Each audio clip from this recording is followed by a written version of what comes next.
আসসালামু আলাইকুম ভিউয়ার্স, আশা করি ভালো আছেন।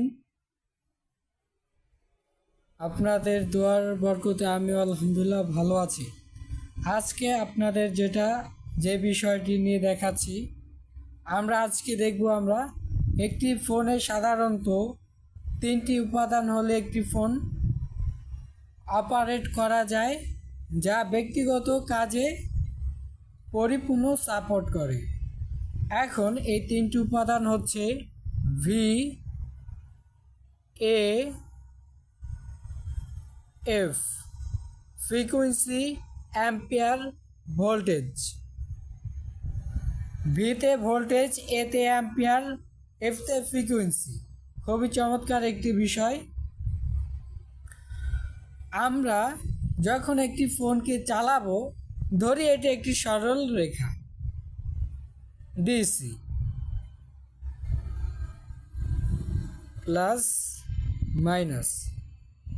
এটি ডিসি, এটা সমান্তরাল যাবে, কিন্তু আমাদের প্রয়োজন হচ্ছে এসি, যা ফ্রিকোয়েন্সি আকারে এলোমেলো plus minus plus minus plus minus এই ফ্রিকোয়েন্সিটি আমাদের জেনারেট করতে হয়। আর যখন একটি ডিসিতে এসির মতো পালস থাকে না, তখন আমাদের ফোনটা শুধু চালুই হবে, আপনি গ্রাফিক্সের কিছু দেখতে পারবেন না। তখন পিএম অর্থাৎ প্রাইমারি সেকশনটি অপারেট করে সিপিইউর মাধ্যমে। এখন আমরা এটা দেখছি থার্মাল রেজিস্টার। এটির মাধ্যমে এটি চারটি পা থাকে। একটি পা সরাসরি এই যে প্রাইমারি সার্কিট থেকে সরাসরি আমার আসছে কোথায়, ওহমস। এটা একটি রেজিস্টার যার মান 100, যার নাম 100 অথবা মান 100। এটার প্রতীক হচ্ছে ওহম। এটি সরাসরি জেনারেট করতে এইটা সম্পূর্ণটাই হচ্ছে থার্মাল, কিন্তু আমি এটা ছোট আকৃতি নিয়ে নিলাম। এখন এই থার্মালের ভিতরে যা একটি পরত থাকে, এই পরতের উপরে কঠিন যেটা আবদ্ধ থাকে, তার মাঝখানে একটি নির্দিষ্ট পদার্থ যা থাকে, যা ভাইব্রেট সৃষ্টি করে এলোমেলো উপরে নিচে উপরে নিচে উপরে নিচে উপরে নিচে। তখন এসির মতো একটি পালস বা ফ্রিকোয়েন্সি তৈরি হয়, যা ডিসির মাধ্যমে ট্রান্সফার করা হয়।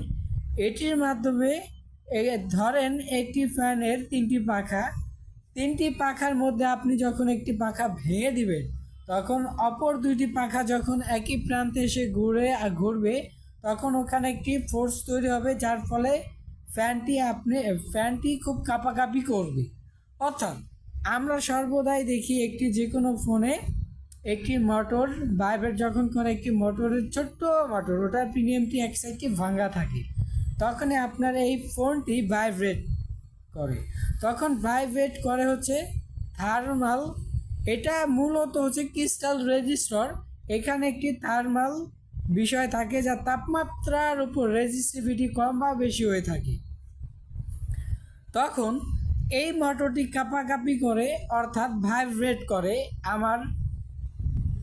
আমরা যেভাবে বলে থাকি বাংলা ভাষায় ভাইব্রেট করে, ওই ফাঁকা অংশটি ফিল আপ যখন করে, এই জন্য ভাইব্রেট করে। তখন একটি অংশ আমার ভাইব্রেট করার সুযোগ দিয়ে দেয়, একটি আবার সিপিইউকে সিগন্যাল দেয় যে হ্যাঁ ভাই, এখানে তো লাইনটি আছে, আমার এই ফোনটি সচল করা হোক। যখনই এই সিপিইউটা এই কানেকশনের মাধ্যমে বুঝতে পারে যে আমার এই কানেকশনটি কোনো জায়গায় ত্রুটিপূর্ণ,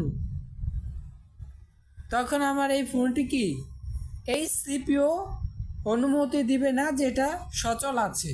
তখন এই সিপিইউটা বলবে আমার এই ফোনটি ডেড, এটা কোনোভাবেই চলবে না, আমি ক্রিস্টালের কোনো কানেকশন পাচ্ছি না, ক্রিস্টালের কানেকশন সিপিইউ পাচ্ছে না প্রাইমারি এমপি অর্থাৎ প্রাইমারি সেকশন এর মাধ্যমে। তখন যখন পাচ্ছে না, তখন মাদারবোর্ডটি একেবারে ফোনটি ডেড হয়ে যাবে। আর বেসিক তথ্য যখন আমি দেব এটি হচ্ছে নিউট্রালটি দেখেন সরাসরি গ্রাউন্ড হয়ে গেছে।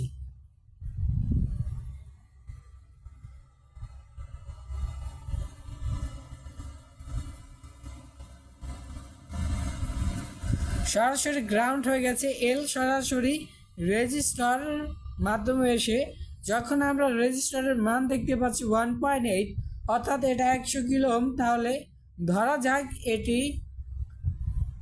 0.4 অথবা 0.3 কিছু একটা মান আটকাবে, কিছু মান বাধাগ্রস্ত করবে এই রেজিস্টারে। তখন এটির মধ্য দিয়ে আমরা যদি 4 ধরি,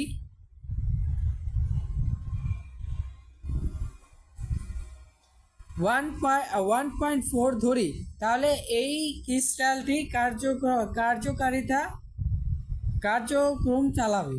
তখন কিছু অংশ এখানে ভাইব্রেটের ফাঁকা অংশ থাকবে, এটার সাথে এই সিগন্যাল এখানে স্টোর থাকবে এবং এইটি ওকে সিগন্যাল দেবে, হ্যাঁ প্রাইমারি বোর্ড তুমি এই ফোনটিকে সচল করো, ডিভাইসটিকে সচল করো। আর যখন এই সিপিইউ কানেকশনটি দেখবে, না আমার তো এখানে কোন জায়গায় ত্রুটিপূর্ণ আছে, আমি এই ফোনটিকে ডেড হিসেবে গণ্য করি, এটা ডেড হয়ে যাবে। অতঃপর এখানে অনাকাঙ্ক্ষিত কিছু ঘটে না এই সার্কিটটির মাধ্যমে। এটি ক্রিস্টাল আমি যতটুকু শিখতে পেরেছি এবং আপনাদের মাঝে এটি শেয়ার করলাম। আশা করি আপনারা কিছু জানতে পারলেন এবং আমি শেখাতে পারলাম। এভাবে হবে কি, নিজে শেখা যায়, অপরকেও শিক্ষা দেওয়া যায় এবং নতুনত্ব কিছু বিষয় জ্ঞানের আহরণ করতে অনুপ্রাণিত হওয়া যায়। আশা করি সকলে ভালো থাকবেন ইনশাআল্লাহ। আমার জন্য দোয়া করবেন যেন আপনাদেরকে আরও সঠিক নির্ভুলভাবে বিভিন্ন তথ্য দিয়ে সহায়তা করতে পারি এবং যে কোনো কাজের সাথে সম্পৃক্ত থাকবেন সবার প্রতি দোয়া এবং রহমত কামনা করবেন আল্লাহ তাআলার কাছে। এই বলে আমার এই তথ্য বহুল ভিডিওটি আমি অফ করলাম ইনশাআল্লাহ।